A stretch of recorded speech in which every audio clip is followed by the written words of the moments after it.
All the characters in this audio are fictitious and bear no resemblance to any communities and person living or dead. Any resemblance, if any, is purely coincidental. Statutory warning: smoking and drinking is injurious for health. Abusive stories never promote these products. You are listening Pino the Evil Doll episode 2 The Dark Knight. Amusive stories पेश करता है Pino the evil doll written by Vishwas Soni. पिछली कहानी में आपने देखा कि एक पूरा परिवार पुणे से मुंबई किसी शादी में जा रहे होते हैं। तब आनंद की बेटे कृष्णा की नजर उसी मनुष्य गुड़िया पे पड़ती है और कृष्णा उस गुड़िया को अपने बचपने स्वभाव में उठा के ले आता है। जब कृष्णा के पिता आनंद को ये मालूम पड़ता है कि कोई शैतानी छाया उसकी बेटी कृष्णा के पास बैठी होती है, तो डर के मारे उसका एक्सीडेंट हो जाता है और पूरा परिवार मर जाता है। कहानी की शुरुआत जनरल डेविड जेंट से होती है। जनरल डेविड जेंट एक क्रूर अंग्रेज शासक था जो कि भारतीयों पे अत्याचार करता था। लेकिन एक दिन कुछ पुणे क्रांतिकारियों ने डेविड जेंट पे हमला कर दिया था और डेविड जेंट उसी वक्त मर गया था और उसकी आत्मा उसकी बेटी के हाथों में पड़ी गुड़िया के अंदर आ जाती है। अपनी कुछ पैरानॉर्मल एक्टिविटीज के चलते महाराष्ट्र सरकार ने ये माना कि गुड़िया हॉन्टेड हो सकती है और उन्होंने उसे एक म्यूजियम के अंदर रख दिया जिसका नाम कुंताला म्यूजियम था। 30 सालों तक पाइनो का कोई भी पैरानॉर्मल एक्टिविटी लोगों को देखने को नहीं मिला, लेकिन उस गुड़िया की आंखें तब खुली जब जैन इंजीनियरिंग कॉलेज के 4 दोस्तों में से एक दोस्त विक्रम कुंताला म्यूजियम में चोरी छिपे घुस जाता है और उस गुड़िया की तस्वीर खींच लेता है। लेकिन बाद में जब विक्रम को ये एहसास होता है कि ये गुड़िया सच में मनुष्य है, लेकिन तब तक बहुत देर हो जाती है और विक्रम को डेविड जेंट की आत्मा मार डालती है। अब देखिए आगे।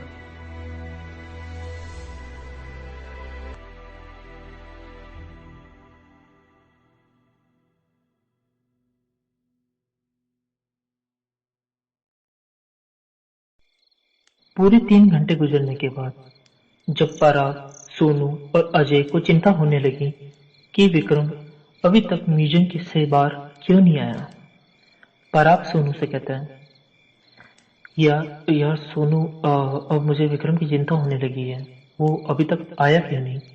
सोनू भी अपनी चिंता जताते हुए पराग से कहता है, हाँ चिंता तो मुझे भी हो रही है यार, पूरे 3 घंटे हो गए। तभी अजय पराग और सोनू से कहता है, यार गाइस अब सुबह होने वाली है, अगर विक्रम अंदर मिल गया तो पुलिस का मामला हो सकता है। पराग ने अजय और सोनू से कहा, मुझे लगता है कि अब हमें म्यूजियम के वॉचमैन से बात करनी चाहिए। अजय पराग से गुस्से में कहता है, अबे तू पागल हुआ है क्या, विक्रम अंदर पकड़ा गया ना तो उससे सजा हो सकती है। तभी सोनू पराग से कहता है, हाँ पराग यार, अजय बिल्कुल सही कह रहा है, अगर विक्रम पकड़ा गया तो उसे जेल हो सकती है और हो सकता है हम भी कॉलेज से रस्टिकेट हो जाए। पराग ने कहा, तो फिर तू ही बता अपन करे क्या। सोनू ने कहा, यार आधा घंटा और वेट कर लेते हैं। पराग ने कहा, ठीक है। फिर वो तीनों विक्रम का इंतजार करने लगे। आधा घंटा बीत जाने के बाद सोनू पराग से कहता है, यार अब मुझे लगता है कि अपन को म्यूजियम के वॉचमैन को सब कुछ सच सच बता देना चाहिए। पराग ने सोनू से कहा, ठीक है, जो होगा देखा जाएगा, मुझे विक्रम की चिंता होने लगी है। फिर वो तीनों हिम्मत करके उस वॉचमैन के पास जाते हैं। पराग उस वॉचमैन से कहता है, भैया कुछ बात करनी। वॉचमैन कहता है, हाँ जी बोलिए। पराग से बोला नहीं जा रहा था। तब सोनू ने उसकी बात पूरी करते हुए कहा, भैया हमारा एक दोस्त है जो कल आपकी म्यूजियम में पीछे के रास्ते से घुस गया था, अभी तक बाहर नहीं आया। वॉचमैन ने घबरा के बोला, क्या, कब, कैसे घुस गया वो। पराग ने पकड़ाती हुई आवाज में बोला, कल रात को 2 बजे। वॉचमैन ने कहा, तुम लोगों को पता है ना यहाँ घुसना मना है, फिर क्यों घुसे। पराग ने कहा, हमें पता है, हम लोग गलत है भैया, आप जो सजा देना चाहो दे दो, पहले हमारे दोस्त को देख लो, वो 3 घंटे से बाहर नहीं आया। हमें उसकी चिंता हो रही है। वॉचमैन ने कहा, ठीक है चलो। फिर वॉचमैन और वो तीनों विक्रम को ढूंढने जाते हैं। अजय और सोनू वह तीनों विक्रम को आवाज लगा रहे होते हैं, विक्रम, विक्रम। लेकिन विक्रम का कोई अता पता नहीं था। फिर सोनू वॉचमैन से कहता है, शायद हमें उसे वहां देखना चाहिए जहां पर पाइनो वो गुड़िया है। ये सुन के वॉचमैन ने कहा, क्या कहा तुमने? घबराते हुए दिल के साथ सोनू ने वॉचमैन को बताया, हाँ भैया, हमारी इसी बात पे शर्त लगी थी कि पाइनो में कोई आत्मा है या नहीं। वो मेरी बात नहीं माना और उसने यहाँ अंदर आने की जिद की। बस इतना ही सुनते ही वॉचमैन वहां भागा जब पाइनो का रखा हुआ था। वॉचमैन को भागते हुए देख विक्रम के तीनों दोस्त भी उसके पीछे पीछे भागते हैं। जब वॉचमैन उस कमरे में पहुंचता है तब वह देखता है विक्रम के ऊपर पंखा गिरा हुआ होता है। विक्रम के छितड़े उड़े हुए होते हैं और उसकी खून के छींटे पाइनो डॉल के कांच के डब्बे पे घिरे हुए होते हैं। ये देख के अजय से रहा नहीं जाता और विक्रम के पास जाता है, उसे रोक लेता है और तीनों को लेके ऑफिस रूम में जाता है। वॉचमैन उन तीनों से कहता है, तुम लोग इधर ही ठहरो, और उसके बाद वो उन्हें बार बंद करके चला जाता है। उन तीनों का रो रो के बुरा हाल हो रहा होता है। पर आप यार, ये विक्रम को क्या हो गया यार? वो मर गया। सोनू ने पराग से कहा, मैंने उसको मना किया था कि मत जाओ, ये जगह हॉन्टेड है। भारत सरकार कोई ऐसी बोर्ड थोड़ी ना लगाएगी। अजय ने उन दोनों से कहता है, यार अब अपना क्या होगा? अब अपना तो सारा करियर बर्बाद हो गया। यहाँ के लोग पुलिस को बुलाएंगे, अपन पुलिस प्रिंसिपल से क्या बोलेंगे? वी आर फिनिश्ड यार। पराग ने कहा, ऐसा कुछ नहीं होगा, जो सच है अपन वही बताएंगे। विक्रम ने यहाँ आने की जिद करी थी। We are innocent. सोनू ने पराग से कहा, तुझे क्या लगता है पुलिस और प्रिंसिपल अपनी बात का यकीन कर लेंगे? पराग ने सोनू से कहा, अगर यकीन नहीं करेंगे तो जो होगा देखा जाएगा। दूसरी तरफ वॉचमैन म्यूजियम के head of incharge Pradeep Patil को फोन लगाता है।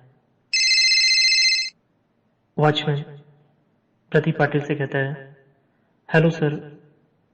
प्रदीप पाटिल ने वॉचमैन से कहा, हाँ बोलो सुखराम, इतनी सुबह जल्दी फोन क्यों किया? वॉचमैन ने कहा, सर यहाँ बहुत बड़ी गड़बड़ हो गई। प्रदीप पाटिल ने पूछा, क्या हो गया? वॉचमैन ने कहा, सर यहाँ 3 लड़के आए थे। मुझे कह रहे थे कि उनका एक दोस्त म्यूजियम के पीछे वाले रास्ते से कूद के म्यूजियम के अंदर चला गया, और जब मैंने म्यूजियम के अंदर जाके देखा तो प्रदीप पाटिल ने घबरा के कहा, हाँ तो?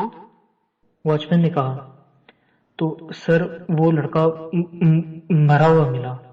प्रदीप पाटिल ने कहा, मरा हुआ मिला? क्या बकवास कर रहे हो? ऐसा कैसे मर सकता है वो? वॉचमैन ने कहा, सर वही हुआ जिसका डर था। प्रदीप पाटिल ने पूछा, कैसा डर?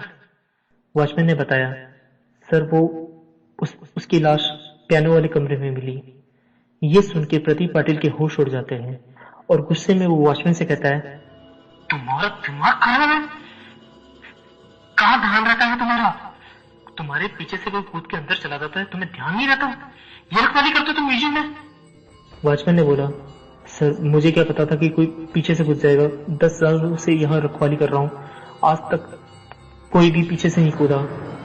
प्रदीप पाटिल ने गुस्से से उस वॉचमैन से कहा, तो सुखराम अब तो घुस गया ना? तुम्हें पता नहीं है अब ये बात अपन दोनों पे कितनी भारी पड़ेगी। क्या जवाब देंगे हम होम मिनिस्टर को? तुम्हारे साथ साथ मेरी भी नौकरी जाएगी। वॉचमैन ने कहा, सर प्लीज आप एक बार म्यूजियम आ जाओ। प्रदीप पाटिल ने कहा, ठीक है मैं पहुंचता हूँ, तुम जब तक उन लड़कों पर नजर रखो, अपने पास बैठा के रखो, देखो कोई भाग ना जाए। वॉचमैन ने कहा, नहीं सर आप चिंता मत करो, वो तीनों यहीं बैठे हैं, आप आ जाओ। प्रदीप पाटिल ने कहा, ठीक है मैं आता हूँ। प्रदीप पाटिल अपने साथ म्यूजियम के मैनेजर राहुल घाटगे और इंस्पेक्टर प्रीतम को बुलाता है। प्रदीप पाटिल के वहां पहुंचते ही वॉचमैन प्रदीप पाटिल से कहता है, सर ये वो 3 लड़के हैं जो आज सुबह मेरे पास आए थे। सोनू, पराग और अजय तीनों डरे हुए प्रदीप पाटिल की तरफ देख रहे होते हैं। प्रदीप पाटिल वॉचमैन से कहता है, उस लड़के की लाश कहाँ है? वॉचमैन ने बताया। सर आइए मैं आपको दिखाता हूँ। प्रदीप पाटिल, राहुल घाटगे और इंस्पेक्टर प्रीतम तीनों उस कमरे में जाते हैं जहाँ विक्रम की लाश होती है। वॉचमैन उस लाश की तरफ इशारा करते हुए कहता है, सर यही है वो लड़का जो कल रात को आया था। राहुल घाटगे से देखा भी नहीं जाता, उसे वहीं उल्टी हो जाती है। प्रदीप पाटिल इंस्पेक्टर से कहता है, सर आपको क्या लगता है कि ये काम उस गुड़िया ने किया होगा क्या? इंस्पेक्टर प्रीतम ने कहा, कुछ कह नहीं सकते पाटिल, हो सकता है कि उस गुड़िया ने किया हो, लेकिन कानून सबूत मांगती है, भूत प्रेत में विश्वास नहीं करती। प्रदीप पाटिल ने पूछा, तो अब क्या करें सर? इंस्पेक्टर प्रीतम ने बताया, मुझे इन तीनों से पूछताछ करनी होगी, शायद कोई सबूत मिल जाए, लेकिन आपकी म्यूजियम को सील करना होगा। प्रदीप पाटिल ने कहा, जैसा आपको ठीक लगे सर। इंस्पेक्टर प्रीतम ने पूछा, कहाँ है वो तीनों? प्रदीप पाटिल ने बताया, आइए मेरे साथ।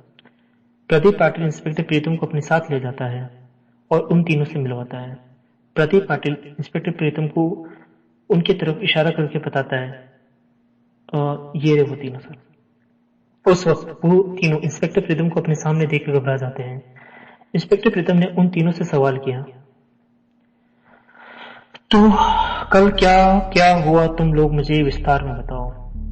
तब सोनू, पराग और अजय तीनों एक दूसरे की तरफ देखने लगते हैं। इंस्पेक्टर प्रीतम ने मुंह बना के कहा, मेरे पास इतना टाइम नहीं है कि मैं तुम्हारी खामोशी का इंतजार करूं, जल्दी जल्दी बताओ वरना मेरे साथ जेल चलो, फिर जेल में तुम्हारा जो हाल होगा ना उसकी जिम्मेदार तुम खुद लोग होंगे। तभी अजय कहता है, इंस्पेक्टर सर मैं आपको पूरी बात बताता हूँ। दरअसल कल हम चारों पार्टी करने के लिए नाइट क्लब जा रहे थे, तो रास्ते में हमारी गाड़ी खराब हो गई थी, तो हम सब रास्ते में ही रुके थे।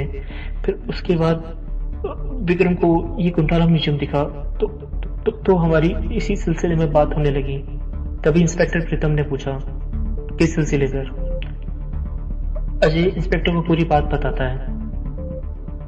सर पाइनो गुड़िया के बारे में सोनू ने कहा कि ये गुड़िया हॉन्टेड है, लेकिन विक्रम नहीं माना और हमसे झगड़ा करने लगा। उसने कहा मैं अंदर जाके इस बात को गलत साबित करूंगा। इंस्पेक्टर प्रीतम ने उन तीनों से कहा, तो तुमने रोका क्यों नहीं? तभी पराग बीच में बोल पड़ता है, सर हम भगवान कसम खा के कहते हैं, हमने एक बार नहीं कई बार उससे रोका। इनफैक्ट मुझे तो पता भी नहीं था कि ये गुड़िया हॉन्टेड है या नहीं। मैंने उसे समझाया था कि गलत तरीके से म्यूजियम में नहीं जाना चाहिए, लेकिन सर वो नहीं माना। दोनों बीच में बोल पड़ता है, उसने पी रखी थी और विक्रम जब पीता है तो वो आउट ऑफ कंट्रोल हो जाता है और उसे गलत साबित करना हमारे लिए मुश्किल हो जाता है। फिर पराग कहता है, और सर हमने तो सोचो म्यूजियम जाएगा, म्यूजियम को ताला मिलेगा तो अपने आप बाहर आ जाएगा, लेकिन ऐसा नहीं हो सकता। जब हमने कभी नहीं सोचा। फिर इंस्पेक्टर प्रीतम ने पूछा, तुम्हारी गाड़ी कौन सी है? पराग ने कहा, Maruti Suzuki Gypsy King STVS 4। Inspector Pritam ने पूछा, गाड़ी का नंबर? पराग ने बताया, MS12KY 2967। इंस्पेक्टर प्रीतम ने पूछा, क्या ये गाड़ी तुम्हारी खुद की है? पराग ने बताया, नहीं सर, किराए पे ली थी, एक दिन के लिए। इंस्पेक्टर प्रीतम ने कहा, ठीक है, जब तक हमारी इंक्वायरी पूरी नहीं होती तब तक तुम लोग यहीं रहोगे। ऐसा कहकर इंस्पेक्टर बाहर आ जाता है। थोड़ी देर बाद इंस्पेक्टर पाटिल SP भिड़े से मिलता है। SP भिड़े इंस्पेक्टर पाटिल से पूछता है, बॉडी को पोस्टमार्टम के लिए भेज दिया? इंस्पेक्टर प्रीतम ने ASP भिड़े को बताया, जी सर। ASP भिड़े ने इंस्पेक्टर प्रीतम से पूछा, रिपोर्ट कब तक मिल जाएगी इंस्पेक्टर? इंस्पेक्टर प्रीतम ने बताया, कल शाम को। ASP भिड़े ने इंस्पेक्टर प्रीतम से पूछा, okay, any other query? Inspector Patil ने पूछा, नहीं सर। ASP भिड़े ने इंस्पेक्टर प्रीतम से पूछा, उन कॉलेज स्टूडेंट के बारे में कुछ पता किया? इंस्पेक्टर प्रीतम ने ASP भिड़े को बताया, जी सर, हमने उनकी गाड़ी कस्टडी में ली है और उनकी कॉलेज में भी जाके पता किया है। ASP भिड़े ने पूछा, अच्छा, क्या पता चला? इंस्पेक्टर प्रीतम ने बताया, कुछ नहीं सर, बस जैन इंजीनियरिंग कॉलेज के छात्रा है और विक्रम तो लखनऊ से है और पराग जयपुर से है। सोनू अजय दोनों कोलकाता से यहाँ पढ़ने के लिए आए हैं। अच्छे स्टूडेंट हैं सर, जिसमें विक्रम 2 साल से लगातार टॉप करते जा रहे हैं। ASP भिड़े ने पूछा, मतलब उनका रिकॉर्ड एकदम सही है? इंस्पेक्टर प्रीतम ने बताया। जी सर, हमें लगता है कि उन्हें छोड़ देना चाहिए। अगर कोई सबूत मिलेगा तो हम उनको फिर से कस्टडी में लेंगे। इसने कहा ठीक है, बाकी तुम अपनी इंक्वायरी में कोई कमी मत छोड़ना। इंस्पेक्टर प्रीतम ने कहा जी सर। एएसपी भिड़े ने कहा ठीक है, तुम जा सकते हो इंस्पेक्टर। इंस्पेक्टर प्रीतम ने कहा जय हिंद सर। ऐसा बोल के इंस्पेक्टर प्रीतम वहां से चला जाता है। फिर कुंताला म्यूजियम में head of incharge Pradeep Patil, manager Rahul घाटगे और मिनिस्टर जयप्रकाश और इंस्पेक्टर प्रीतम मीटिंग कर रहे होते हैं। मिनिस्टर जयप्रकाश ने कहा जो हादसा 1985 में लास्ट कार एक्सीडेंट में हुआ था वो दोबारा नहीं होना चाहिए था। अगर ये खबर बाहर आई तो पुणे के लोगों में दहशत बन जाएगी। मैनेजर राहुल घाटगे ने बोला सर, अगर बनती है तो अच्छी बात है, कम से कम कोई ऐसी कदम नहीं उठाएगा जो विक्रम ने उठाया। मिनिस्टर जयप्रकाश ने कहा तुम्हारी बात ठीक है राहुल, पर हम ऐसा नहीं कर सकते। हमें हर जगह से इनकम बनानी पड़ती है और ये म्यूजियम भी गवर्नमेंट में आता है। अगर ऐसा पता चलेगा कि गुड़िया हॉन्टेड है तो यहाँ लोग आना बंद कर देंगे, और अगर लोगों ने आना छोड़ा तो तुम सबकी सैलरी हम कैसे अफोर्ड करेंगे। हमें तो ये म्यूजियम बंद ही करना पड़ेगा, और परिणाम क्या, ये गुड़िया फिर से बाहर आ जाएगी। राहुल घाटगे ने मिनिस्टर जयप्रकाश से पूछा फिर सर आप ही बताइए हम क्या करें। तभी इंस्पेक्टर प्रीतम मिनिस्टर जयप्रकाश और वहां के मौजूदा सभी से कहता है अगर सर हम यहाँ की सिक्योरिटी बढ़ा दे तो। मिनिस्टर जयप्रकाश ने इंस्पेक्टर प्रीतम से पूछा मतलब। इंस्पेक्टर प्रीतम ने कहा मतलब अगर हम म्यूजियम में ऐसे सिक्योरिटी गार्ड को रखते जो अंदर की देख रेख करता रहे तो अगर कोई अंदर आएगा तो वो उसको रोक सकता है। तभी हेड इंचार्ज प्रदीप पाटिल ने कहा आइडिया अच्छा है, लेकिन क्या कोई इतनी रात को पहरेदारी करेगा। तभी मिनिस्टर जयप्रकाश कहता है मुश्किल है पर कोई रास्ता नहीं। तभी मिनिस्टर जयप्रकाश राहुल घाटगे को कहता है मिस्टर राहुल घाटगे जी सर। मिनिस्टर जयप्रकाश ने राहुल घाटगे को कहा तो आज इश्तिहार दे दो कि हमें यहाँ नाइट गार्ड की जरूरत है और मासिक तनख्वाह 30,000 रुपये। और mister Pradeep ji sir. Minister Jayaprakash ने बोला तुम इस म्यूजियम की सिक्योरिटी को और भी टाइट कर दो ताकि कोई विक्रम जैसी बेवकूफी ना कर सके, और अंदर एक कुत्ता भी छोड़ दो जो जर्मन शेफर्ड हो, और इस कमरे के अंदर एक सीसीटीवी कैमरा भी लगा दो। प्रदीप पाटिल ने कहा था ओके सर। इतना कहकर मिनिस्टर जयप्रकाश और इंस्पेक्टर प्रीतम वहां से चले जाते हैं। इस हादसे के बाद महाराष्ट्र सरकार और पुलिस अधिकारी और भी ज्यादा चौकन्ना हो गए थे। महाराष्ट्र सरकार और पुलिस अधिकारी ने समय समय पर सभी को यह सूचित किया कि ये यानी कुंताला म्यूजियम एक हॉन्टेड प्लेस है। अब कुंताला म्यूजियम में विजिटर के मोबाइल टोकन के साथ वहीं जमा होने लग गए थे। विजिटर्स को वैसे कुंताला म्यूजियम में आना कोई खतरा नहीं लग रहा था, बस तलाश थी तो एक नाइट गार्ड की जो कि म्यूजियम के अंदर रह के म्यूजियम की देखभाल कर सके। दूसरी तरफ ये कहानी शुरू होती है प्रथम, श्रद्धा और उनकी बेटी चिंकी से। प्रथम और श्रद्धा की शादी को 7 साल हो गए थे और उनकी एक 5 साल की बेटी चिंकी भी थी। प्रथम मुंबई की बहुत बड़ी आईटी कंपनी का सीनियर मैनेजर था और उसकी पत्नी एक हाउसवाइफ थी। प्रथम अपने माँ बाप के साथ मुंबई में रहता था। प्रथम के पिता भानु गुप्ते एक सरकारी नौकरी में थे, स्वभाव में कड़क थे। वह हमेशा चाहते थे कि उनका बेटा उन्हीं की तरह एक सरकारी नौकरी करे ताकि आजीवन उसे कभी भी इधर उधर ना भटकना पड़े। लेकिन लाख कोशिश करने के बाद भी प्रथम को एक अच्छी सरकारी नौकरी नहीं मिली। लेकिन जब उसके पिता उसके लिए सरकारी नौकरी जो कि चपरासी की होती है उसके सामने पेश करते हैं तो प्रथम इस बात से बिल्कुल मना कर देता है, क्योंकि प्रथम ने अपनी मेहनत से मुंबई की टॉप कॉलेज से एमबीए किया था, तो वो एक सरकारी चपरासी की नौकरी क्यों करता। लेकिन उसके पिता भानु गुप्ते का मानना था कि भाई सरकारी नौकरी तो सरकारी नौकरी होती है, चाहे वो कैसी भी हो। इस बात को लेकर प्रथम के पिता में हमेशा अनबन रहती थी। लेकिन प्रथम, श्रद्धा और उसकी बेटी चिंकी का पाइनो से क्या लेना देना था, और वो लोग उस गुड़िया के जाल में कैसे फंस जाते हैं? जानने के लिए देखिए पाइनो द इविल डॉल मेरे साथ ओनली ऑन अमेज़न स्टोरीज।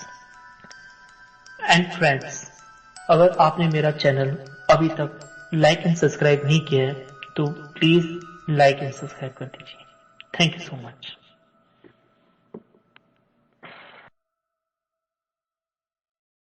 आप सुन रहे थे पीनो द इविल डॉल विश्वास सोनी की आवाज में।